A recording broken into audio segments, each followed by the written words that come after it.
ভাই আমাকে একবার চালাতে দিবি? গাড়িটা একটু চালিয়ে আসি। বারবার হাত দিসনি তো, গাড়িতে দাগ হয়ে যাবে। ফকিন্নির পোলা কালাম কাকু টাকা পাতুক বলে গরুটাও তো তুলে নিয়ে গেছে।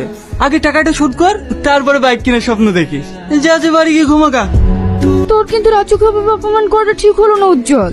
তুই বল, ও গরিব হয়ে কেনে বড় লোক হওয়ার স্বপ্ন দেখতে যাবে? গরিব আছে গরিবই থাকবে।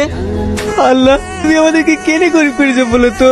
বড় লোক পেলে তোমার কি এমন ক্ষতি হইতো? তোর দ্বারা একটা কাজ ঠিক মতো হয় না। তোরা 4 জন মিলে এবার টাকাটা লাসতে পারলে নি। খবর পেয়েছি ওর বাড়িতে নাকি 10 লাখ টাকা আছে। টাকাটা যদি তোরা লাসতে পারতি, তোদের সবাইকে 1 লাখ টাকা করে দিত। এ মাসে আমাদের কয় অন্য কোথাও হাত মারতে হতো না। ভাই আমি পারবো টাকাটা নিয়ে আসতে। তুই পারবি? হ্যাঁ পারবো। আমরা 4 জন মিলে টাকাটা লাসতাম না, আর ও একাই গিলে চলে আসবে। নাম কি তোর? রাজু। বাপের নাম কি? জাব্বার আলী। তোর বাপ তো অনেক সৎ লোক রে, তার ছেলে তুই এই কাজ করবি?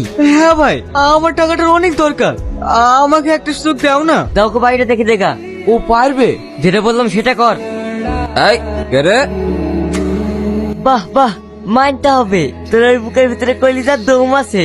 দেই কিছু শেখ। তোরা 4 জন মিলে যে কাজটা করতে পারিস নে, ও একাই করে দেখে দিল। ভাই আমার পাওনাটা? এই লে, আমাদের এসব কথা জানে কেউ জানতে না পারে। কাউকে বলবো না, আসছি ভাই। দাঁড়াজু, এটাও রেখে দে। তোর কাজ আমার খুব ভালো লেগেছে। ধন্যবাদ ভাই, আপনি আমার অনেক বড় উপকার করলেন। বস আমাদেরটা। চুপ, টাকা নেবে। এই নিন আপনার 75,000 টাকা। এত টাকা তোর আব্বা পাঠিয়েছে নাকি? তাহলে তুই এত টাকা কোথায় পালি?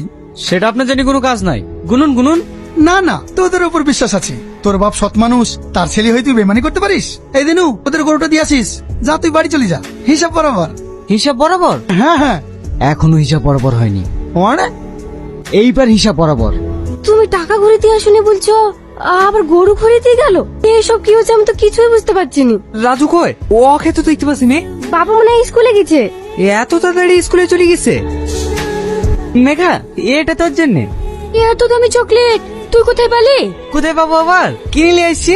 এখন থেকে তোর যা যা লাগবে তুই শুধু রাজুকে বলবি, সবাই নিয়ে দেবো তোকে। লে ধর। কি হলো ধর। ম্যাম। ম্যাম তো কি হয়েছে?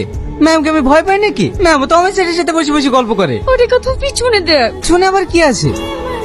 খবর হয়ে গেছি না, এটুকু মাসে পাকা পাকা কথা। আমি ছেলের সাথে বসে বসে গল্প করি, চব্বিশ জনের কাছে। আমি এরকম কথা কোনোদিন বলবো না। ছেড়ে দিন ম্যাম, প্রিন্সিপাল স্যারকে বলেন না ম্যাম। কিন্তু এত টাকা কোথায় পাইলো? আমিও তো সেটাই ভাবছি।